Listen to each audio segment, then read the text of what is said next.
Uniclac.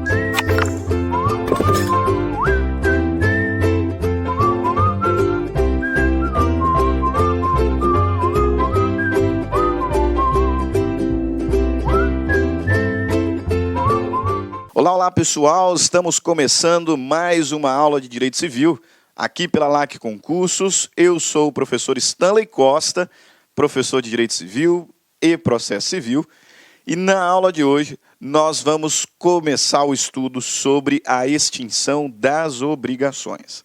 A essa altura nós já trabalhamos o conceito de obrigação, os seus elementos constitutivos, fontes. Falamos sobre variadas espécies obrigacionais, falamos sobre a transmissão da obrigação e agora caminhamos para a parte final do estudo desta matéria, com o tema da extinção. Compreendam desde logo, já fiz menção a isso em outras aulas, mas é importante você compreender que, assim como outras tantas relações jurídicas, a obrigação, ela tem início, meio e fim. Ela nasce de uma das suas fontes, especificamente as fontes mediatas. Você se lembra quais são? Contrato, ato unilateral de vontade, ato ilícito, fontes mediatas da obrigação. Portanto, fatos jurídicos que dão causa a uma relação obrigacional. Essa obrigação, ela é confirmada, ela tem a sua existência confirmada pelos pressupostos, pelos seus elementos constitutivos, elemento subjetivo, credor, devedor, elemento objetivo, objeto imediato, a prestação, objeto imediato, o bem da vida, e o vínculo jurídico, elemento espiritual. A obrigação nascida, existente, se desenvolve em variadas espécies. Estudamos algumas espécies nas nossas aulas, aquelas que estão expressamente previstas no Código Civil, obrigação de dar coisa certa, incerta, obrigação de fazer, obrigação de não fazer, obrigação simples, alternativa, obrigação divisível, indivisível, solidária. A relação ela se desenvolve em algumas dessas espécies. Antes da sua extinção, a obrigação pode ser transmitida, culminando assim na modificação subjetiva, por meio de cessão de crédito, que causa a alteração do credor, por meio de assunção de dívida, que causa a alteração do devedor, e ainda por meio de cessão de contrato, que nós temos a mudança de ambas as partes. Agora, mais cedo ou mais tarde, essa obrigação ela também será extinta. Ela nasce, se desenvolve e um dia morre. Uma das características do direito pessoal é exatamente a temporalidade. Lá na primeira aula de Direito das Obrigações, quando identificávamos o conceito de obrigação, chegamos ao conceito de Washington de Barros Monteiro e destacamos exatamente a parte em que ele diz que a relação jurídica obrigacional é temporária. A obrigação ela tem que ter um fim. Não existe obrigação eterna. O direito pessoal, ele se caracteriza pela temporalidade. Noutras aulas falaremos sobre os direitos reais. E aí sim, nos direitos reais, nós identificaremos uma característica chamada de perpetuidade. Os direitos reais se caracterizam pela perpetuidade. Os direitos obrigacionais não. Os direitos pessoais são temporários. Por isso é que não existe obrigação eterna. A obrigação tem que ter um fim. Ela nasce através de alguma das suas fontes, ela tem a sua existência confirmada pelos elementos constitutivos, se desenvolve nas variadas espécies possíveis, pode ser transmitida por cessão de crédito, por assunção de dívida, mas em algum momento ela terá o seu fim. E acontece que existem várias formas de extinção da obrigação. E é sobre essas formas de extinção de obrigação que nós vamos trabalhar nesta e nas próximas aulas.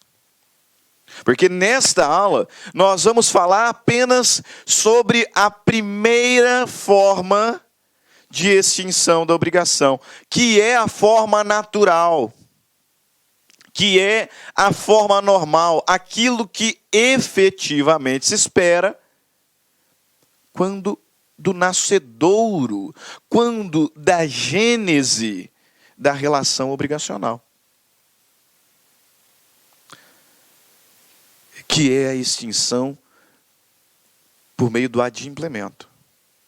Mais precisamente, por meio do pagamento e do pagamento direto. Nesta aula falaremos sobre o pagamento direto. Só sobre o pagamento direto. Porque aqui nesse estudo nós precisamos analisar alguns requisitos subjetivos, alguns requisitos objetivos, como quem deve pagar, a quem se deve pagar, onde se deve pagar, qual é a prova do pagamento. Então é uma matéria um pouquinho extensa, não à toa, começa lá no artigo 304, vai até o artigo 333, ok? Então, sem delongas, vamos lá falar sobre o pagamento. Antes, destacando o quê? A principal forma de extinção da obrigação é por meio do adimplemento. Por meio do adimplemento, sem dúvida.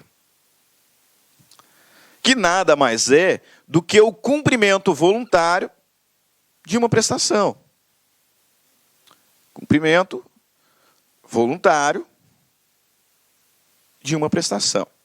Agora, o que eu preciso que vocês compreendam, até em razão do que estudaremos nas próximas aulas, é que o adimplemento, ele é gênero.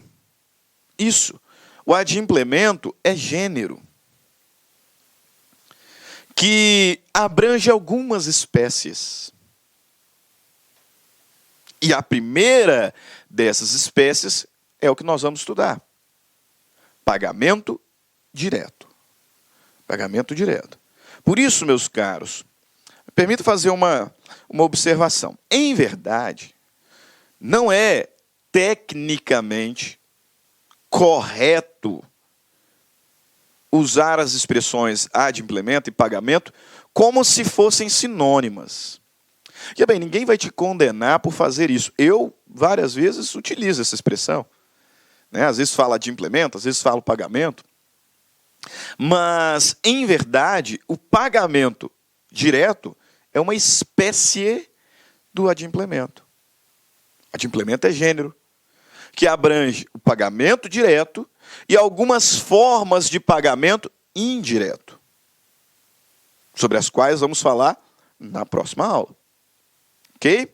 Então, adimplemento é gênero, nos remete à ideia do cumprimento voluntário de uma prestação, e dentro deste adimplemento nós vamos encontrar o pagamento direto. O pagamento direto é realmente o que se espera da relação obrigacional lá no seu nascedouro. Quando a obrigação ela surge especificamente por meio de um contrato, o que se espera é que o devedor cumpra esse contrato voluntariamente. O que se espera é que as prestações que foram ajustadas sejam cumpridas voluntariamente. Ou que sejam cumpridas até mesmo em juízo, não tem problema. Mas que aquela prestação ajustada seja cumprida. Pagamento direto. Existem, entretanto, como mencionei, Formas de pagamento indireto. Aqui nós também temos a extinção do contrato por adimplemento, porque querendo ou não temos pagamento, mas pagamento indireto. Ok? Portanto, você virar essa chavinha na sua mente. Extinção do contrato por adimplemento. Pronto. Dentro da extinção por adimplemento, nós temos pagamento direto, que é o cumprimento daquilo que foi ajustado, que é o cumprimento voluntário da prestação originária da relação obrigacional. Mas existem outras formas de adimplemento por pagamento indireto, que também colocam fim à relação contratual. Nesse contexto, nós vamos encontrar essas figuras. Primeira delas, a consignação, veja só a expressão, em pagamento. Não é o pagamento direto. Extinção do contrato, ou extinção da obrigação, né, para ser mais preciso, por via não do pagamento direto, mas da consignação em pagamento. De acordo com os artigos 334 a 345. Também é forma de pagamento indireto o pagamento com subrogação. Veja, pagamento. Só que em subrogação. Outro sim, a imputação do pagamento. A imputação do pagamento. Tá? Sobre a imputação do pagamento, no momento oportuno, eu vou até destacar. Eu, sinceramente, não vejo a imputação do pagamento como uma forma de extinção do contrato específica. Não? Na verdade, eu a vejo como uma prerrogativa do devedor. Mas isso eu explico no momento oportuno. De qualquer forma, está aqui localizado. E a última forma, a dação em pagamento. Eu estou circulando de propósito, para que vocês observem que nesses 4 institutos existe um ponto comum, qual seja o pagamento.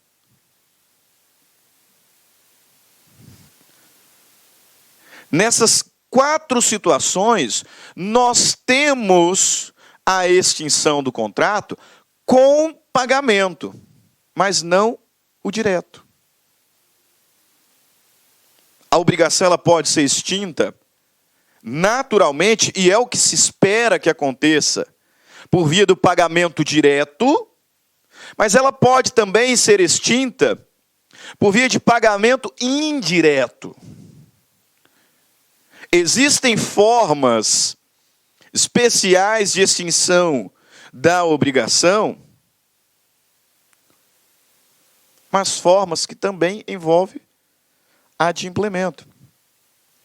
E se tem adimplemento, tem satisfação da pretensão do credor. Em todas essas situações, a pretensão do credor é satisfeita. Portanto, o pagamento indireto, ele tem natureza satisfatória. Natureza satisfatória. Observem que nessas situações nós temos a extinção do contrato não da forma como se esperava. Ninguém faz uma relação, ninguém institui uma relação obrigacional esperando que ela seja extinta por meio de uma consignação, por meio de uma subrogação ou de uma dação em pagamento. Não é isso que nós esperamos. Mas, apesar de ter acontecido de forma diferente do que inicialmente se objetivava, em todas essas situações, tivemos satisfação do credor. O credor foi satisfeito na sua pretensão. Ok? Então, adimplemento, pagamento direto, pagamento indireto, consignação em pagamento, pagamento com subrogação, imputação do pagamento, dação em pagamento. Agora, você sabia que a obrigação ela pode ser extinta sem pagamento? É o que chamamos de formas extraordinárias de extinção da obrigação. Por que formas extraordinárias de extinção da obrigação? Porque nestas formas extraordinárias não temos pagamento. Essas formas são assim chamadas porque aqui nós não temos pagamento. São fenômenos que também põem fim à relação obrigacional, são fenômenos que também culminam na extinção da relação obrigacional, mas sem pagamento. Sem pagamento. Ok? Algumas delas nós vamos trabalhar em sala de aula. E bem, existem várias outras formas de extinção da obrigação sem pagamento, tá? No direito contratual mesmo, última aula da teoria geral dos contratos é a extinção do contrato. E lá nós falamos em extinção por invalidade, nós falamos em extinção por cláusula resolutiva, por direito de arrependimento, por resolução, por resilição. Várias formas de extinção da relação obrigacional sem pagamento. Neste contexto, aprove ao legislador tratar especificamente de algumas, que nós vamos analisar em aula. Formas extraordinárias, exemplos de formas extraordinárias de extinção da obrigação. Primeiro, a novação. A novação. Na novação não tem pagamento. Não tem pagamento. Segundo, a compensação. Compensação também. Na proporção em que forem compensadas as dívidas, não há pagamento. Confusão também. Forma de extinção do contrato sem pagamento. E, por fim, remissão de dívidas. Remissão, inclusive, que nós já falamos, perdão. Se foi perdoado, não teve pagamento. E lá na frente, no Código Civil, lá na parte de responsabilidade civil, encontramos a transação, que é o acordo. Que é o acordo. Ok? Então, essas são as formas de extinção da obrigação que nós vamos trabalhar a partir de agora, começando pelo pagamento direto. Nossa, professor, mas é muita coisa para lembrar. Sim, então a gente vai tentando organizar aqui, né, todo esse estudo. Veja bem, formas de extinção da obrigação. A obrigação ela pode ser extinta pelo adimplemento, e no adimplemento nós vamos encontrar pagamento direto, extinção pelo pagamento direto, pagamento daquilo que foi originalmente convencionado, ou daquilo que originalmente era o objeto da relação obrigacional, pagamento direto, e outras formas de adimplemento, pagamento indireto, consignação. A obrigação pode ser extinta por consignação em pagamento, por subrogação em pagamento, pela dação em pagamento ou pela imputação do pagamento. Nós temos também formas extraordinárias. Por que extraordinárias? Porque aqui não tem pagamento. Novação, compensação, confusão, remissão de dívidas e transação. Transação. A única dessas que nós não vamos trabalhar agora é a transação. Tá? Por quê? Porque transação é um tema de responsabilidade civil. Então, quando do estudo da responsabilidade civil, aí sim enfrentaremos a questão. Mas o resto, tudo, nós vamos trabalhar nesta e nas próximas aulas. Então, vamos lá falar sobre o pagamento direto. Já esclareci, pagamento direto é a forma natural de extinção da obrigação. É o que efetivamente se espera. Porque no pagamento direto, nós temos o cumprimento daquela prestação obrigacional que surgiu, que esteve na origem da relação. Nós sabemos que a obrigação é composta por alguns elementos constitutivos, por alguns pressupostos essenciais: devedor, credor, objeto. Nós temos a extinção da obrigação pelo pagamento direto quando este objeto originário é cumprido. Voluntariamente, é o que se espera. Mas também nós teremos pagamento direto quando cumprido coercitivamente, em decorrência de uma decisão judicial. Ok? Mas, sobre o pagamento direto, o que o legislador se preocupou foi com alguns requisitos. Existem alguns requisitos de validade do pagamento direto. Requisitos subjetivos, pois relacionados aos sujeitos da relação obrigacional, e alguns requisitos objetivos. Nós vamos começar pelos requisitos subjetivos. Requisitos subjetivos de validade do pagamento.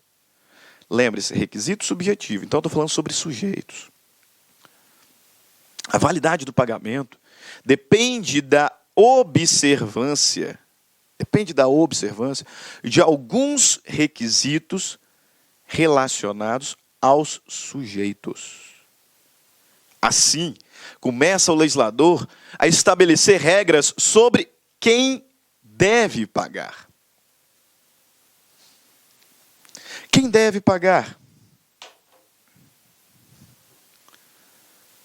Primeiro ponto que o legislador se preocupou: quem deve pagar? E aí? Ah, professor, isso é moleza. Como é que o cara erra isso aí no concurso? Quem deve pagar é o devedor. Oi.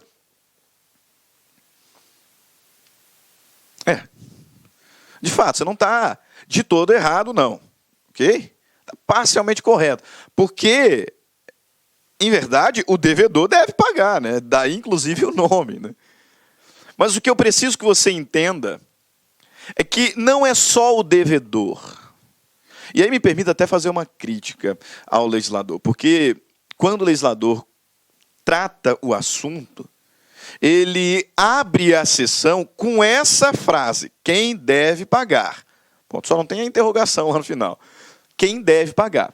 Mas, ao meu ver, na verdade, o legislador ele não está ali determinando quem deve pagar, e sim quem pode pagar. E é isso que eu quero que você perceba.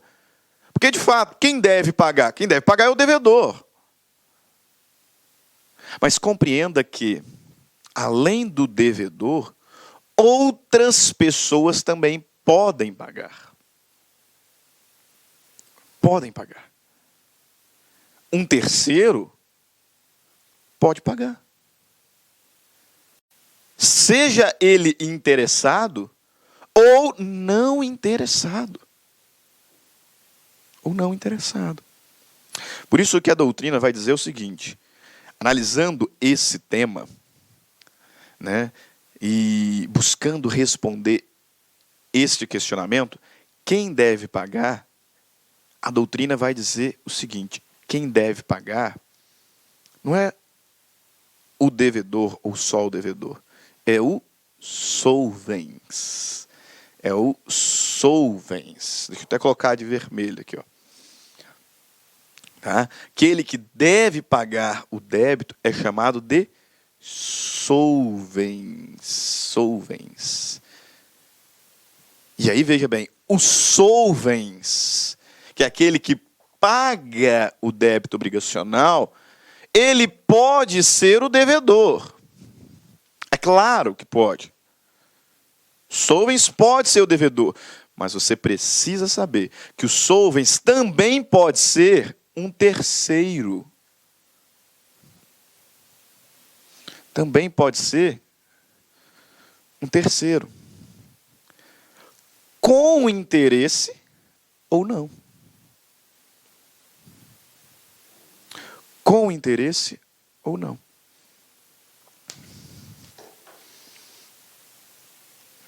Por isso que eu fiz a crítica ao legislador, porque ele utiliza a expressão quem deve pagar. Meu ver, o mais correto é pensar quem pode pagar. Quem paga é o solvens. E o solvens pode ser o devedor, mas pode também ser um terceiro. Interessado ou não interessado. Qual é a diferença entre terceiro interessado e terceiro não interessado? Eu tenho até medo dessas perguntas, né? Eu tenho até medo dessas perguntas quando faço essas perguntas na faculdade, né, lecionando lá a matéria de obrigações, prova final. Eu coloco lá, quais as diferenças entre terceiro interessado e terceiro não interessado, quando no contexto do pagamento direto, né, com relação ao pagamento direto. E aí eu já espero, porque é batata, virar uma resposta assim, terceiro interessado é aquele que tem interesse. Terceiro não interessado é aquele que não tem interesse. Mas você está de brincadeira, né? Primeiro nós temos que entender que o que faz de um terceiro interessado é interesse jurídico. Ok? Para fins de pagamento, será considerado terceiro interessado aquele que tiver interesse jurídico. Não é qualquer interesse, não. É aquele que tiver interesse jurídico no adimplemento da obrigação. Professor, como assim? Para fins de pagamento direto, considera-se terceiro interessado aquele que tem interesse jurídico no adimplemento. Por quê? Porque é pessoa que, de alguma forma, pode ser prejudicado em decorrência do inadimplemento. São considerados terceiros interessados, portanto, aqueles que podem sofrer consequências patrimoniais do inadimplemento. Se o devedor não for lá e cumprir com a sua obrigação, essas pessoas que não são partes da relação obrigacional podem sofrer consequências do inadimplemento. Interesse patrimonial. O pai do devedor tem interesse jurídico? Não, tem não. A esposa do devedor tem? Não. Professor, mas e se for os bens adquiridos durante a constância do casamento? Não, aí é outra história. Aí é outra história. Aí eu vou ter que considerar o regime de bens, até porque considerando o regime de bens, não é só o marido devedor, a esposa também é. Estou falando com relação a uma dívida exclusiva. A esposa é terceira interessada? Não é. O pai é terceiro interessado? Não é. Namorada, o amigo íntimo é terceiro interessado? Não são. Porque para tanto, é necessário que se tenha interesse jurídico. Ou seja, pessoas que podem sofrer os efeitos do inadimplemento. Pessoas que podem sofrer consequências patrimoniais do inadimplemento. Aí eu te questiono agora, o fiador é terceiro interessado? É terceiro interessado. O fiador não é o devedor, pessoal. Nós temos uma relação obrigacional com credor-devedor. E nós temos um terceiro que garante o pagamento. E se ele garante, significa que, caso o devedor não cumpra, ele, fiador, sofrerá as consequências patrimoniais do inadimplemento. Então ele é terceiro? É. Interessado? Sim. O adquirente de imóvel hipotecado.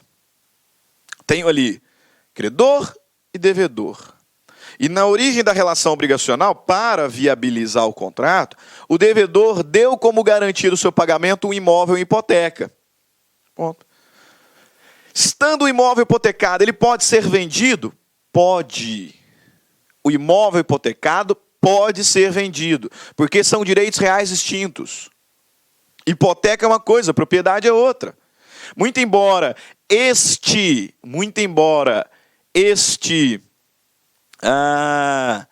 imóvel tenha sido dado em garantia nesta obrigação, uma coisa é a propriedade, que continua sendo do devedor. Outra coisa é o direito real de hipoteca, que está em benefício do credor. O imóvel hipotecado pode ser vendido? Pode. Tem problema. Aí vem um terceiro e compra esse imóvel. Ele continua hipotecado. Vendido ele pode ser, mas ele continua hipotecado. O que significa que, se o devedor não pagar, aquele que adquiriu o imóvel hipotecado sofrerá as consequências do inadimplemento. Portanto, ele é terceiro interessado? É. Terceiro interessado. Outros que são identificados aqui como terceiros interessados. Na doutrina você vai encontrar codevedor solidário. Eu, particularmente, não considero o codevedor solidário como um terceiro, porque ele é devedor. Mas, sem dúvidas, se um devedor não paga, o outro responde. Codevedor em obrigação indivisível. Também.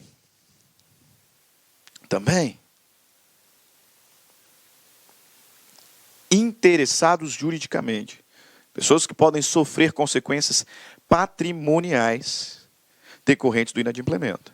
Agora, se não tem interesse patrimonial e, portanto, não tem interesse jurídico, aí nós estaremos diante de terceiro não interessado. Você precisa compreender que o terceiro não interessado também pode pagar. A dívida, ela é paga pelos solvens, e o solvens pode ser o devedor, espera-se que seja, pode ser um terceiro interessado, um terceiro que tem interesse jurídico. Terceiro, este que pode sofrer consequências patrimoniais decorrentes do inadimplemento. Ponto. Mas pode também ser um terceiro não interessado. Professor, imagino que tenha alguma diferença entre o pagamento feito por terceiro interessado e não interessado, né? Porque senão nós não teríamos interesse nenhum em trabalhar esse tema. Tem. Você está certíssimo. Tanto o terceiro interessado quanto o não interessado podem pagar. Agora é evidente que haverá diferentes consequências, a depender se o indivíduo tem interesse jurídico ou não. E é isso que a gente tem que tomar muito, muito cuidado. Por isso vamos para a lei. Artigo 304 do Código Civil. Artigo 304 do Código Civil. Traz lá a seguinte redação. Veja. Qualquer interessado... Opa, professor, você acabou de falar que o não interessado também pode. Espera lá, calma. A gente vai chegar. Qualquer interessado na extinção da dívida pode pagá-la, usando-se o credor se opuser dos meios conducentes à exoneração do devedor. Qualquer interessado. Quem são esses interessados? O próprio devedor, né? Qualquer interessado, portanto, o próprio devedor, e também terceiros com interesse jurídico. Tá? Qualquer interessado, devedor ou terceiro com interesse jurídico, na extinção da dívida, pode pagá-la, Usando-se o credor se opuser dos meios conducentes à exoneração do devedor. Professor, como assim meios conducentes à exoneração do devedor? Um meio conducente à exoneração do devedor é a chamada consignação. Consignação em pagamento. Nós vamos falar sobre a consignação na próxima aula. Mas basicamente, meus caros, veja bem, o devedor ele não tem apenas a obrigação de pagar, ele tem o direito de pagar. Portanto, se ele, devedor, quer pagar e o credor se recusa, ele, devedor, tem o direito de pagar. E o legislador o confere meios conducentes para a sua exoneração. Dentre eles a consignação. Já que você, credor, não quer receber, eu não vou ficar te devendo. Até porque, a partir do vencimento, vem juros, né? Vem multa. Se a minha prestação é entrega de coisa certa, enquanto eu estiver com o bem, eu sou o proprietário, corro o risco do perecimento, da deterioração. Então, se você, credor, não quer receber, eu, devedor, tenho o direito de me pagar para me livrar dos riscos e dos efeitos do inadimplemento. Então, eu vou depositar em juízo, por meio de consignação. Quer receber? Não. Então, vai buscar em juízo. Vou consignar e aí pagou. Diz o legislador que qualquer interessado pode se valer de meios conducentes à exoneração do devedor. Pergunta. Se o fiador quer pagar, ele sabe ali que o devedor não tem condições de fazer esse pagamento, e por conta disso, mais cedo ou mais tarde, ele vai ser cobrado, podendo inclusive responder judicialmente. Aí o fiador quer pagar. Ele, fiador, vai ao encontro do credor e diz, quero pagar, tá, o débito do João, que é seu devedor, e obrigação essa que eu respondo fidejussoriamente, né? Que eu garanto na condição de fiador. Quero pagar, tá? Tá aqui. Aí o credor vira e fala assim, eu não vou receber não. Eu não te procurei ainda. Por enquanto quem me deve é aquele malandro do João. E eu vou demandar o João. Tá? Já que ele não me pagou, eu vou processar o João, vou fazer ele perder tudo. Aí depois, se ele não tiver como te pagar, eu vou atrás de você, fiador. Então eu não quero receber nada. Pergunta. Ante a recusa do credor em receber o pagamento, pode o fiador consignar o pagamento? Pode. Pode. Pode porque o legislador diz que qualquer interessado, portanto, devedor e terceiros com interesse jurídico, qualquer interessado na extinção da dívida pode pagá-la, usando-se o credor se opuser dos meios conducentes à exoneração do devedor. Um desses meios é exatamente a consignação. Um fiador pode consignar o pagamento? Pode. Problema nenhum. Ok? Parágrafo único. Igual direito cabe ao terceiro não interessado se o fizer em nome e à conta do devedor, salvo a posição deste. Cuidado com o parágrafo único. O legislador está dizendo que qualquer interessado, devedor, terceiro com interesse jurídico, pode pagar a dívida usando de meios conducentes, caso o credor não aceite o pagamento. E aí no parágrafo único, ele diz, também o terceiro não interessado pode pagar e se valer dos meios conducentes à exoneração do devedor, quando o fizer em nome e à conta do devedor. Cuidado com essa expressão. Igual direito, cabe ao terceiro não interessado se o fizer em nome e à conta do devedor. E aí, se você entender o que significa um terceiro não interessado pagando em nome a conta do devedor, faz muito sentido.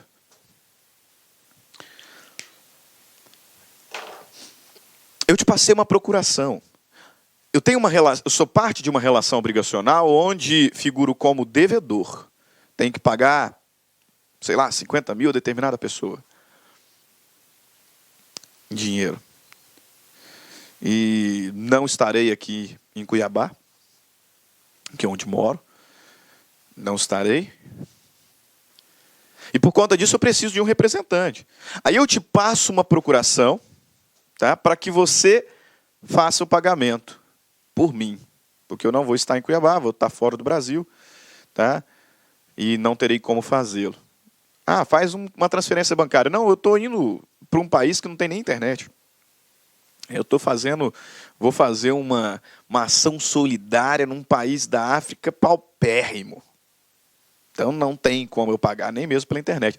Por isso que eu estou te passando a procuração para você pagar. Você consegue entender que você vai fazer esse pagamento como se fosse eu? Você é um terceiro sem interesse jurídico. Porque você não pode sofrer as consequências da inadimplência. Você não é um fiador. Você não é um co-devedor solidário. Você não responde subsidiariamente. Você não vai sofrer efeitos patrimoniais decorrentes do inadimplemento. Portanto, você não tem interesse. Mas vai fazer o pagamento. Me representando. Portanto, você é um terceiro não interessado, mas que atuará em meu nome. E a minha conta.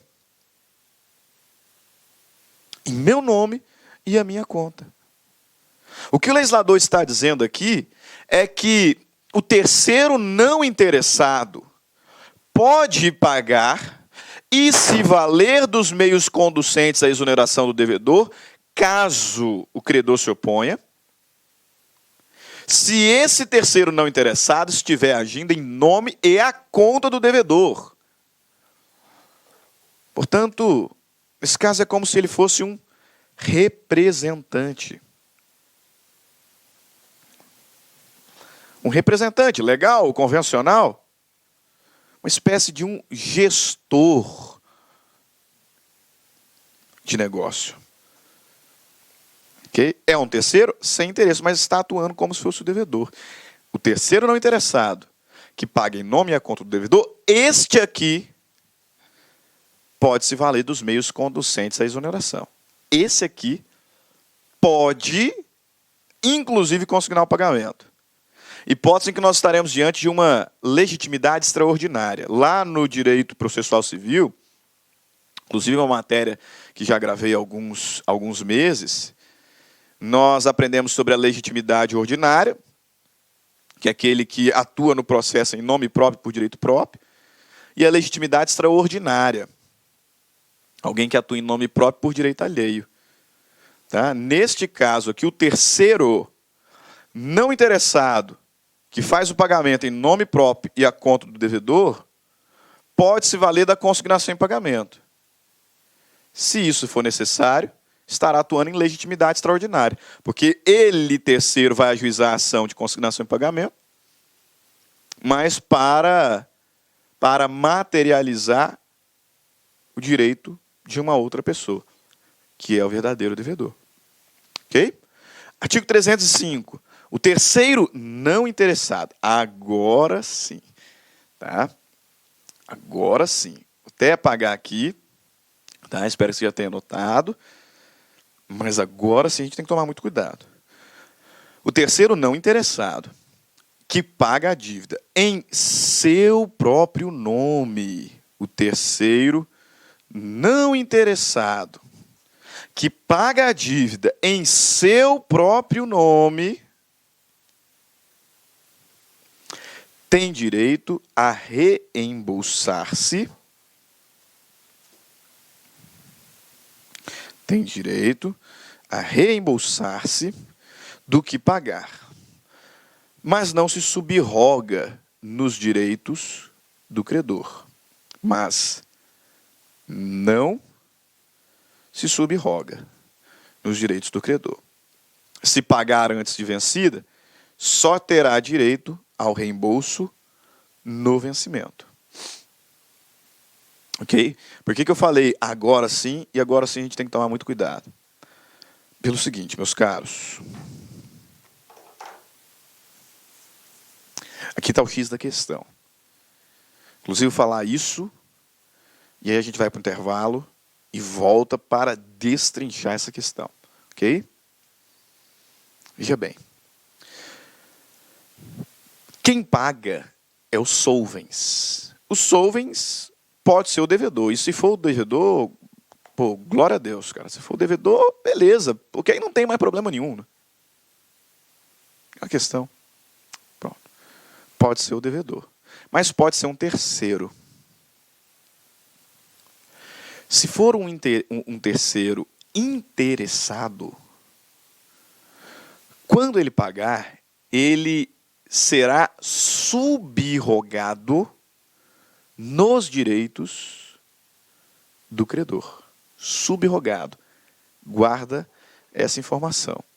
Tá? Não vai caber aqui no quadro, mas você guarda essa informação. O terceiro interessado tem o direito de fazer o pagamento, tem o direito de se valer dos meios conducentes à exoneração, e quando faz o pagamento, o terceiro interessado é subrogado nos direitos do credor. O que significa isso? Sai credor originário e esse terceiro que fez o pagamento se torna o novo credor.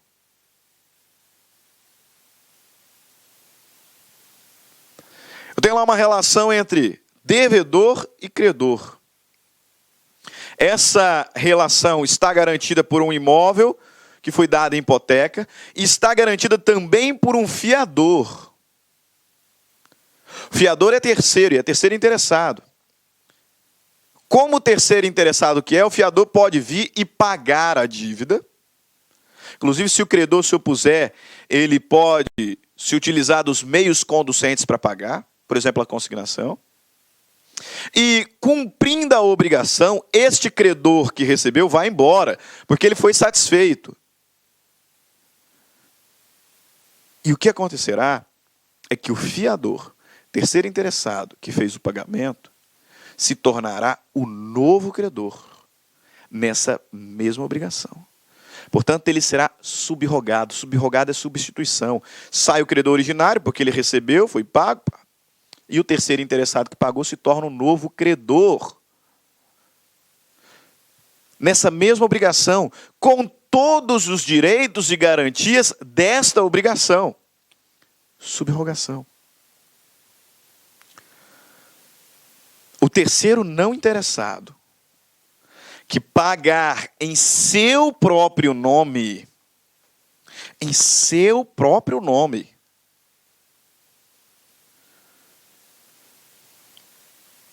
tem direito à subrogação?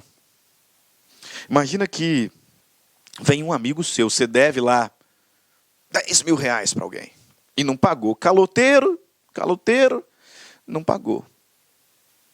E não vai pagar. Eu não vou pagar coisa nenhuma, não. Mas está todo mundo comentando. Ah, fulano é caloteiro, fulano é caloteiro.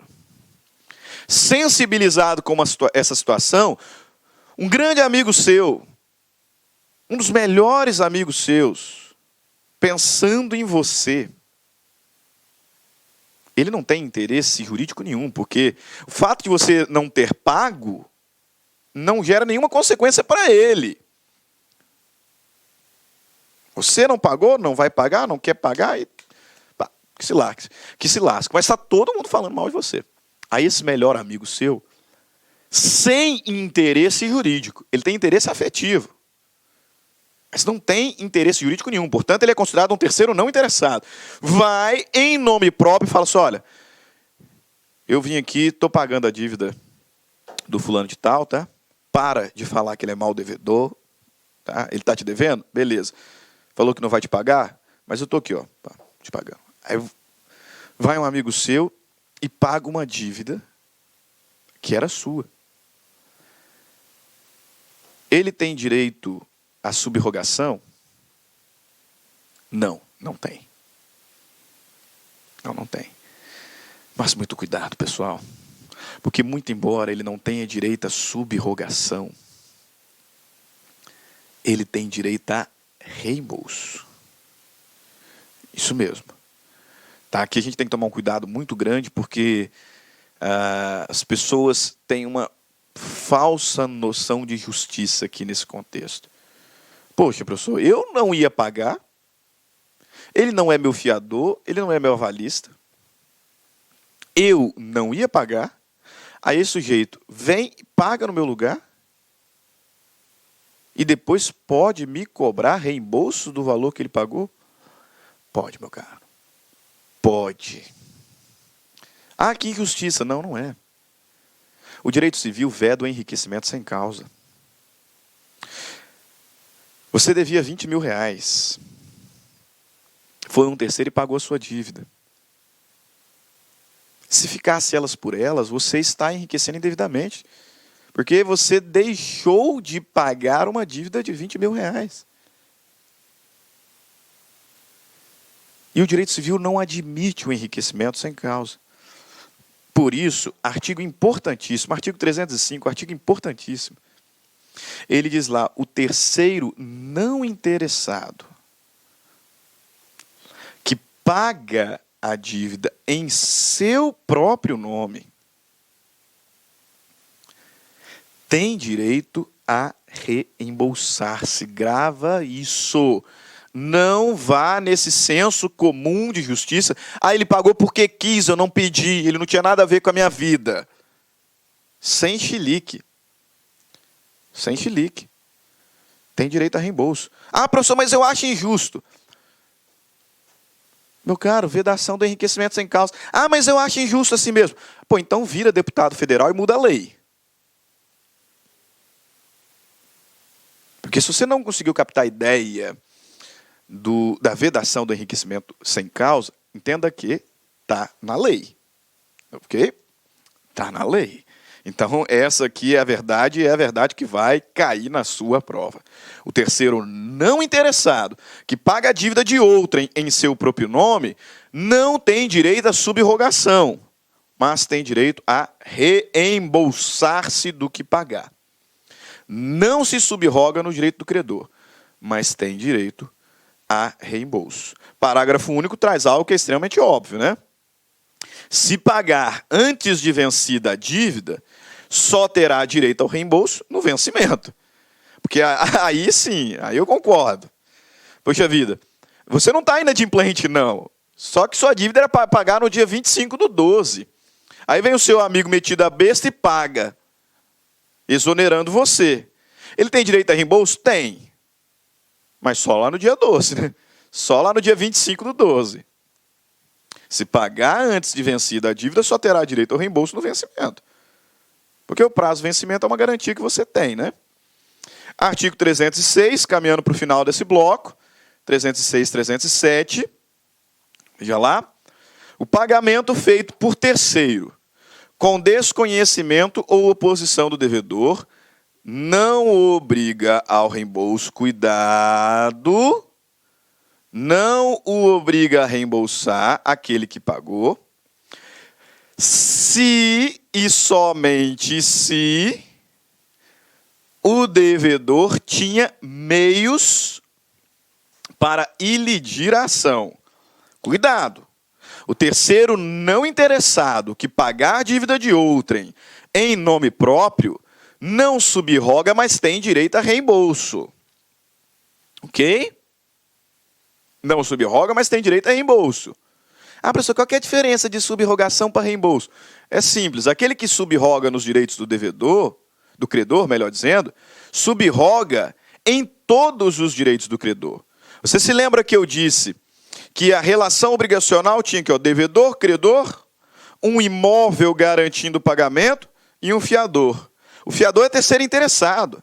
Se ele vem e paga a dívida, ele substitui o credor nesta obrigação.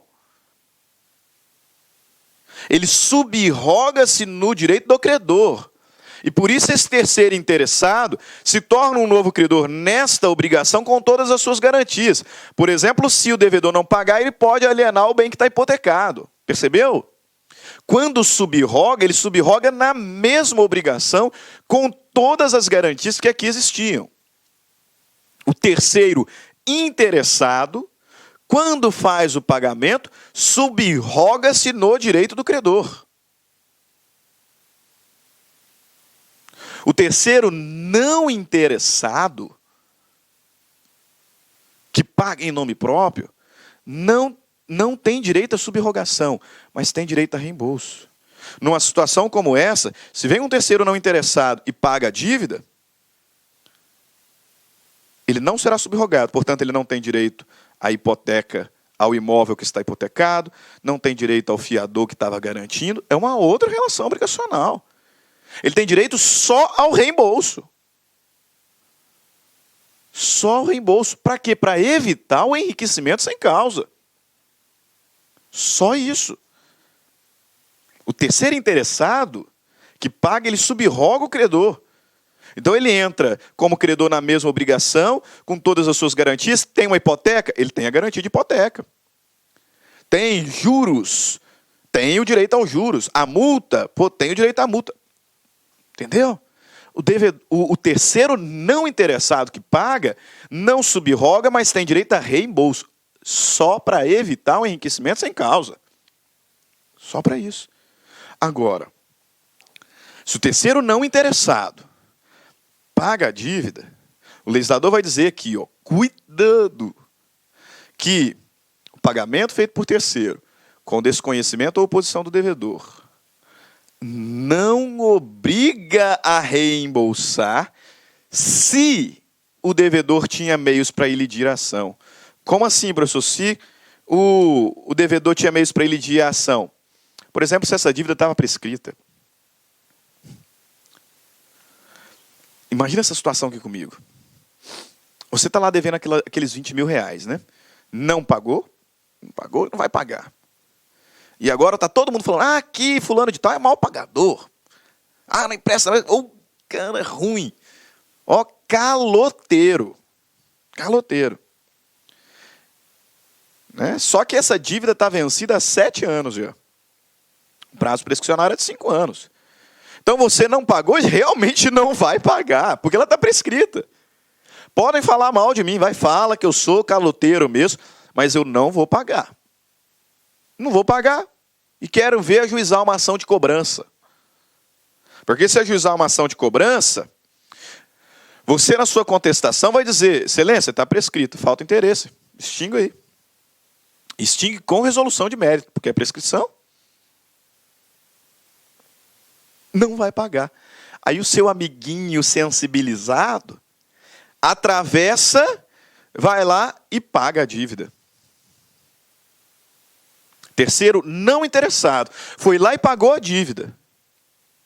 E agora vem com um papinho, fala assim, à luz do artigo 305, tá? Fulano de tal, eu paguei a sua dívida. À luz do artigo 305, agora você tem que me reembolsar, tá? Então eu sou seu credor. Em outra obrigação, você tem que me reembolsar. Você vai dizer para ele sim. Não, senhor. Eu não tenho que te reembolsar, não. Porque apesar do legislador dizer que quando um terceiro não interessado paga em nome próprio tem direito a reembolso, nesse caso, eu tinha meios para impedir a ação. Essa dívida estava prescrita, eu não paguei e eu não ia pagar. Portanto, eu tinha meios para elidir a ação. E o legislador no artigo 306 diz que o pagamento feito por terceiro, com desconhecimento ou oposição do devedor, não obriga ao reembolso se o devedor tinha meios para elidir. Você pagou porque quis. Você pagou porque quis. Eu não paguei, eu não ia pagar porque ela já estava prescrita. Eu tinha meios para impedir. Então você, terceiro, que se meteu a besta sem interesse nenhum e foi lá e pagou, azar é seu agora. Azar é seu. Ok? Captou a mensagem? O terceiro interessado. Terceiro interessado pode pagar a dívida, pode se valer dos meios conducentes à exoneração do devedor e pagando sub-roga. Terceiro interessado. Terceiro não interessado pode pagar a dívida em nome próprio, não sub-roga, mas tem direito a reembolso, salvo se o devedor tinha meios para elidir a ação. Ah, professor, e o terceiro não interessado que paga a dívida em nome de outro? Pessoal, aí é representação, né? Poxa. O terceiro não interessado que paga a dívida em nome e a conta do devedor, aí é como se ele fosse um representante, um gestor de negócio. Pode, inclusive, consignar. Artigo 307. Só terá eficácia o pagamento que importar a transmissão da propriedade quando feito por quem possa alienar o objeto em que ele consistiu. Desculpa. Ok? Aqui está falando pagamento feito por meio da entrega de bem. Assim, só pode fazer o pagamento pela entrega de uma coisa alguém que possa alienar a coisa, né? Por exemplo, o seu proprietário. Eu vou fazer o pagamento de uma dívida que eu tenho com o Manuel, nosso gerente, com a entrega de um carro, e ele aceitou. Pô, professor, que legal, você vai dar o seu carro em pagamento? Não, eu vou dar o seu. Eu não posso, né, fera? Só terá eficácia o pagamento que importar a transmissão da propriedade quando feito por alguém que possa alienar o objeto em que ele consistiu. E aí conclui parágrafo único. Se se der em pagamento coisa fungível, não se poderá mais reclamar do credor que de boa fé recebeu e consumiu, ainda que o solvente não tivesse o direito de aliená-la. Ok? Beleza? Então acabamos aqui o nosso primeiro bloco dos estudos sobre a extinção da obrigação, falando sobre pagamento direto. Ok? Nós trabalhamos aqui quem deve ou quem pode pagar. Nunca se esqueça. Quem paga é o solvens. Sonho de consumo. O devedor ir lá e pagar, porque acabou a história. Terceiro interessado. Aquele que pode sofrer consequências patrimoniais da inadimplência. Se ele pagar, ele subroga nos direitos do credor. Ele se subroga nos direitos do credor. Terceiro não interessado, que paga em nome próprio, não se subroga, mas tem direito a reembolso, salvo se o devedor tinha meios para impedir a ação. Ok? Fecha isso e aí nós vamos para o intervalo. Depois continuamos para falar sobre a quem se deve pagar e como se deve pagar. Ok? Grande abraço, até daqui a pouco. Clique lá.